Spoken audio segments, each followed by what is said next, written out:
नमस्कार.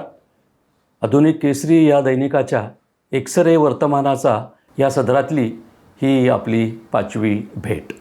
जात हा विषय तसा भारतातल्या सर्वांना पक्का माहीत आहे. जात हे एक सामाजिक वास्तव आहे असं म्हटलं जातं.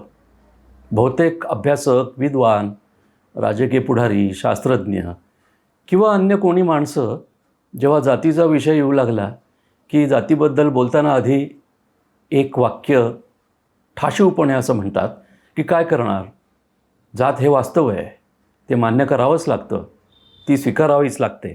पण त्याला दुसरी बाजू अशी आहे की हे जरी वास्तव असलं तरी ते वास्तव अतिशय घाणेरडं, गलिच्छ, दुष्ट आणि माणसामाणसात भेद करणारं आहे.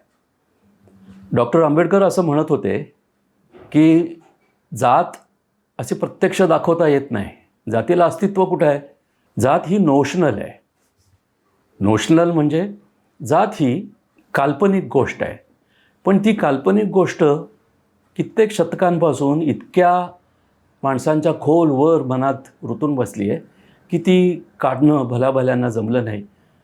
साक्षात डॉक्टर आंबेडकरांनी खूप प्रयत्न केले आणि त्याच्यामुळे जात ही दोन भारतीय माणसांमध्ये केवढं अंतर निर्माण करते, एकमेकांना कसं उच्च आणि नीच ठरवते ते सगळ्यांना कळलं.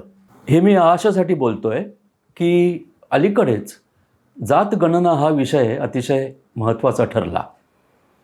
कारण 1931 साली आपल्यावर ब्रिटिश साम्राज्याची सत्ता असताना ब्रिटिशांनी जातीची गणना केली होती.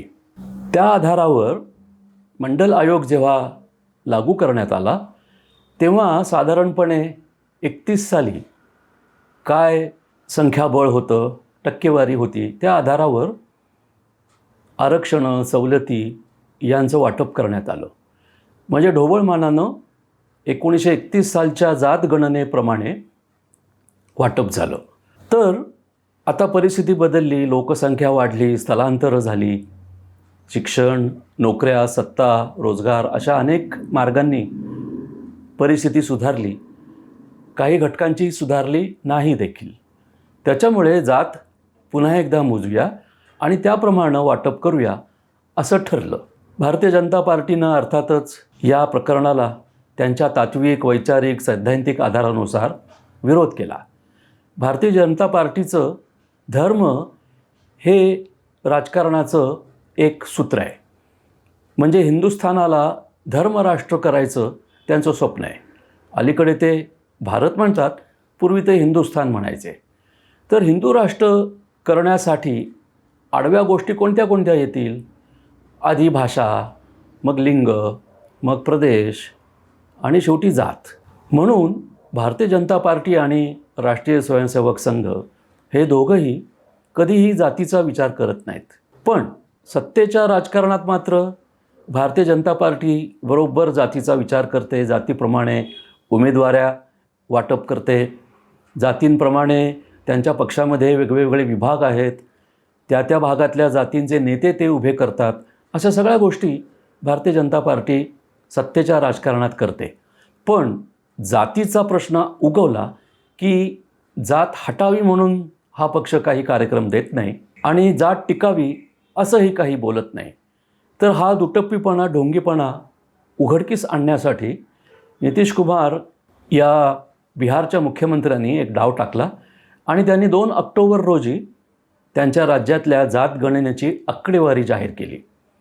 कारण बिहार असो, उत्तर प्रदेश असो किंवा नर्मदेच्या खोऱ्यावरची सगळी राज्य असो, तिथे जात हा अजूनही राजकारणातला, समाज जीवनातला मोठा घटक मानला जातो. महाराष्ट्रात जशी मोठी संत परंपरा आहे, समाजसुधारक आहेत, राजकीय क्रांतिकारक आहेत, बुद्धिमान आहेत, त्यांनी जात नको, जात टाकून द्या, विषमता, भेदाभेद नसावेत असं सांगितल्यामुळे महाराष्ट्र पुरोगामी झाला. पण उत्तर भारतामध्ये अगदी मोजके मुठभर असे संत समाजसुधारक निघाले. त्यामुळे तिथलं जे समाज जीवन आहे ते अजूनही जातीवरच चालतं आणि इतकं चालतं की त्याच्यामध्ये उच्च नीचता तर प्रचंड आहेच आहे, पण द्वेष, अहंकार, मुजोरी, माजोरडेपणा या सगळ्या गोष्टी चालतात. अशा राज्यातलं एक बिहार 2 ऑक्टोबर रोजी जातगणना घेऊन समोर येतं आणि त्या जातगणनेनुसार असं आढळतं की बिहारमध्ये एकूण लोकसंख्येच्या 36% अति पिछडा वर्ग आहे. अन्य पिछडा वर्ग म्हणजे अन्य मागासवर्ग 27.1 इतका भाग आहे. अनुसूचित जाती 19.7 आहेत. अनुसूचित जनजाती 1.7 आहेत. अगडी जातीया म्हणजे ज्यांना पुढारलेल्या जाती म्हणतात त्या 15.5 आहेत. तर हा आकडा लक्षात आल्याबरोबर 36 अधिक 27 म्हणजे जवळपास 63% जनसमुदाय नागरिक बिहारमध्ये मागास आणि अतिमागास या घटकात येतात. त्याबरोबर राहुल गांधी यांनी घोषणा अशी केली की जितनी संख्या भारी उतना हिस्सा उनको देना चाहिए. असं म्हटल्या क्षणीच जातीच्या आधारावर जे राजकारण चालतं आणि त्या राजकारणामध्ये ज्या जातीचे नेते असतात त्यांना साहजिकच बळ मिळालं. कारण आता आपल्याला आणि आपल्या जातीच्या नागरिकांना सत्ता, शिक्षण, नोकऱ्या या ठिकाणी लोकसंख्येच्या प्रमाणामध्ये प्रतिनिधित्व मिळेल, वाटा मिळेल असं जे ते म्हणत होते ते म्हणू लागले. कारण सुमारे 70 वर्षांपूर्वी डॉक्टर राम मनोहर लोहिया यांनी एक घोषणा दिली होती. तेव्हा ते संयुक्त सोशलिस्ट पार्टीचे म्हणजे संसोपाचे अध्यक्ष होते. ते असं म्हणाले होते की संसोपा ने बांधी गाठ 100 में होंगे पिछड़े 60. म्हणजे 100% नागरिकांमध्ये ज्या मागासलेल्या जाती आहेत त्यांचा 60% वाटा असेल. तर सुमारे 70 वर्षांपूर्वी डॉक्टर राम मनोहर लोहिया यांनी जे स्वप्न बघितलं होतं, जे हक्क मागितले होते ते 2 ऑक्टोबरला नितीश कुमार यांच्या निमित्तानं आणि जनगणना जातीगणना जाहीर केल्यामुळं आता ते सिद्ध होईल. कारण ज्या अल्पसंख्याक जाती असतात म्हणजे ब्राह्मणांसारख्या, कायस्थांसारख्या किंवा जाट, राजपूत यांच्यासारख्या त्यांनी सत्तेच्या बळावर बऱ्याचशा जागा हस्तगत केलेल्या आहेत.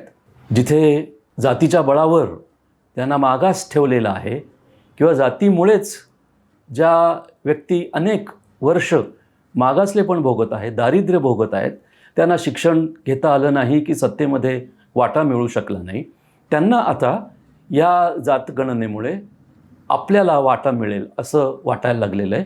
आणि म्हणून नितीश कुमार यांच्याबरोबरचे जे राजकीय पक्ष आहेत विशेषतः समाजवादी विचारांचे त्यांना मोठा हुरूप आलेला आहे. आणि भारतीय जनता पार्टीला मात्र अगदी आपण आता मोठ्या पेचात सापडलो, कात्रीत सापडलो असं वाटायला लागलेलं आहे. कारण जरी त्यांचं राजकारण ओबीसी जातींमुळे उभे राहिलेलं असलं तरीसुद्धा प्रत्यक्ष जातीविषयी भारतीय जनता पार्टी काही भाष्य करत नव्हती. म्हणजे जात टिकावी असंही म्हणत नव्हती आणि जातीचं निर्मूलन व्हावं असंही म्हणत नव्हती. त्याच्यामुळे भारतीय जनता पार्टी कधी महात्मा फुल्यांचं नाव घेत नाही किंवा डॉक्टर बाबासाहेब आंबेडकरांचं फक्त घटनेचे शिल्पकार म्हणून नाव घेतात. पण ॲनिहिलेशन ऑफ कास्ट असं जे पुस्तक बाबासाहेबांनी लिहिलेलं आहे त्याचा ते कधीच उल्लेख करत नाहीत. तर असा जातगणनेचा पेच नितीश कुमारांनी उभा केल्याबरोबर महाराष्ट्रातसुद्धा आपले मुख्यमंत्री एकनाथ शिंदे यांनी त्याला पाठिंबा दिला. उपमुख्यमंत्री अजित पवार यांनीसुद्धा जातगणना झाली पाहिजे असं म्हटलं. बोलले नाहीत ते उपमुख्यमंत्री देवेंद्र फडणवीस. आणि ते न बोलणं अगदी स्वाभाविक होतं.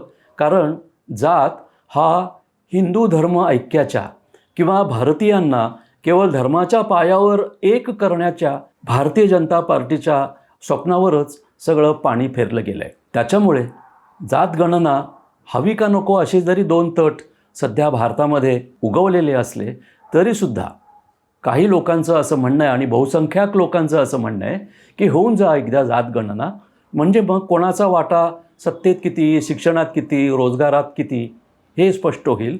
आणि त्याप्रमाणे खरोखरच ज्या जाती शोषित, पीडित, वंचित आहेत त्यांना धडपडत का होईना किंवा अगदी सुरुवात म्हणून का होईना ह्या समाजाच्या, भारत देशाच्या मध्य व्यवस्थेत, मध्यधारेमध्ये सत्ता, शिक्षण आणि रोजगार प्राप्त करून सामील होता येईल. नमस्कार.